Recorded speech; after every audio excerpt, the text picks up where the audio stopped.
kakain na, kaya bumaba ka na. Masugan. Pangalan ako!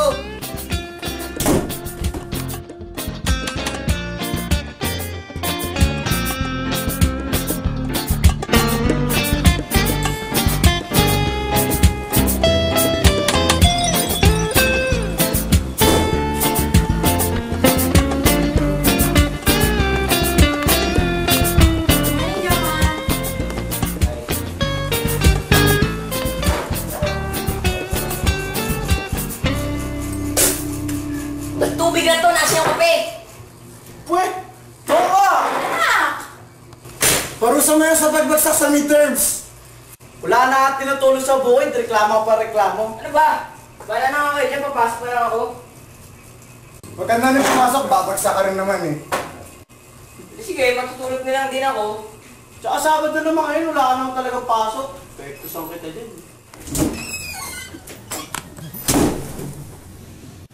Anong problema nila? So what kung baksak ako? Jomat! Jomat! Jomat! Jomat! Uy! Ah! Sino ka? Ano yung hawak mo? Sino ako? Ako ikaw! Ikaw ako? Posible naman yun, mas gwapo ako sa'yo, no? Kay! Huwag mo na isipin yun. Nandito ako para tulungan ka. Tsaka huwag ka na magalit. Yung kanina sa breakfast, hindi naman talaga parusa sa'yo yun eh. Late ka na umuwi kagabi, di ba? Nung dinner, pinag-usapan na nila yung future mo. Actually, nalulugi na daw kasi yung farm. Tsaka hindi ka na daw nila ma-afford na pag-aralin sa mamahaling school. Tapos, nung nakita pa ng daddy mo yung grades mo sa portal, nagalit siya. Kasi sayang daw yung mga pinambabae niya sa iyong pampaaral. Ano? Kasi nalulugi yung farm. Sa totoo lang, may financial problems na kayo. Pero si Kuya alam. Siyempre, alam nila, nagtatrabaho sila sa farm eh. Lagi na lang ako walang alam. Lagi na lang ako naiiwan. Ba't ba lagi na lang ako? Yan ang kailangan mo alamin ngayon. Pero, huwag ka mag-alala, hindi ka nag-iisa. May mga taong handang tumulong sa'yo. At higit sa lahat, andyan si God, gumagabay sa'yo. God created humans to take care of the environment. Di lang to para sa'yo. Ang lahat na magagawa mo ay para rin sa pamilya mo, sa lahat ng tao at para sa mundo. Kaya mo to! Kaya ko to! Kaya mo yan pagkabigo mo talindan ang mulo sa isipan. Mga pagsubok lamang yan. Huwag mong itigil ang laban. Huwag mong isuko pati yung labanan. Huwag mong isipin ikaw lamang ang may madilim na kapalaran. Alam ko may problema ang farm. Pero bakit nga ba? Yan ang una ko kailangan malaman. Ah! Si Manong Special tsaka si Ali Mitch. Di ba nagtatrabaho sila sa farm namin? Ba't nasa bukod sila ng iba? Manong Special, Ali Mitch! Oh, Jomat, kamusta ka na? Jomat, ba't ka napalit? Magandang tanghali po. Ano po kasi?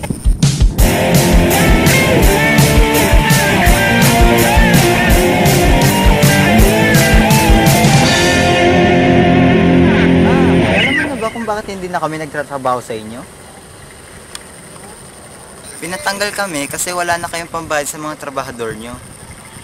Ah, ganun po ba? Oo, nagtatrabaho na kami sa ibang farm ngayon. Pero dahil doon, kaya ka namin tulungan sa problema niyo sa farm nyo. Tama naman siguro yung climate change, di ba? Kailangan nating maka-adapt doon. Copy lang kasi ang tanim nyo. Kapag ganun kasi, ang harvest time nyo ay January, February at March lang. Doon sa time na yun lang kayo may kita. Sa ibang months, wala. Ngayon, ang lupa nyo ay may extra spaces. Doon, pwede kayo magtanim ng banana, kasaba, coconut, gabi at maraming iba pa. Ang tawag natin dyan ay multi-cropping. Kapag ginawa nyo yun, pwede maging all year round ang harvest. Depende sa tanim nyo. Kaya pala, puro kape kasi ang tanim namin. Saka malaki naman ang lupa nyo. Kaya pwede rin kayo mag-alaga ng mga hayop tulad ng mga manok. Hindi lang sila for extra profit, chickens can be used for pest control kasi kinakain nila yung mga insects na nakakasakit sa tanim nyo. Another concern din ang fertilizer. Mas advisable na ngayon gumamit ng organic fertilizers or mas mabuti, compost. Sa compost kasi, natural na ang mga fertilizers mo. Nakakatulong ko pa sa waste reduction kasi nagagawa mo useful ang basura. Sige po, gagawin po namin yung sinabi niyo. Maraming salamat po. Walang ano man. Isang araw, pupunta kami sa inyo para tumulong. Ngayon pa nga lang po, marami na kayo naitulong. Sige po.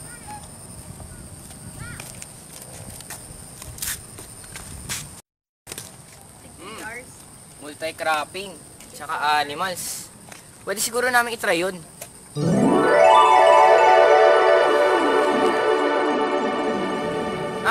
Yung prof ko nga pala. Baka pwede ako makahingi ng tulong sa kanya.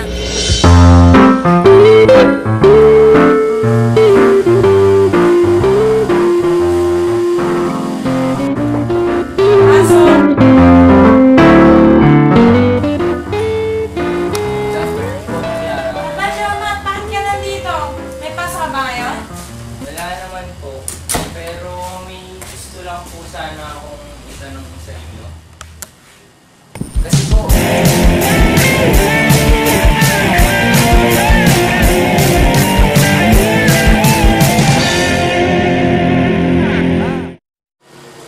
Ganun ba? Matindi nga ang epekto ng climate change, lalo na sa mga agriculturists. At naman dun sa multi-cropping na sinasabi mo kanina, dapat ang pinipili mo ay yung mga climate change resilient crops. Yun yung mga type ng crops na matitibay kahit pabago-bago ang panahon. For example, carrots, onions, garlics, pechay, corn, tomato, eggplant, mangoes, at marami pang iba. Just make sure na fit doon sa area nyo yung crops na pinipili nyo. Another suggestion ko pa ay ang coconut planting. Coconut trees absorb carbon dioxide, kaya makakatulong kayo sa pag-alleviate ng climate change. At huwag kayong matatakot humingi ng tulong sa iba. Sumali kayo sa mga farmers union at makipag-coordinate sa local government or Department of Agriculture. Kasi nagbibigay sila ng mga seminars, free seedlings, at marami pang iba na makakatulong sa inyo. okay po ma'am. Sige po yung mga sinabi niya. Maraming salamat po ma'am Lara. Sige po. Simulan ko na po lahat ng mga sinabi niyo. Sige po. Jawat! Galingan mo! Kaya mo yan! Siyempre ma'am, ako ba? Sa mga panahong nais mong maliw, bakit ba ang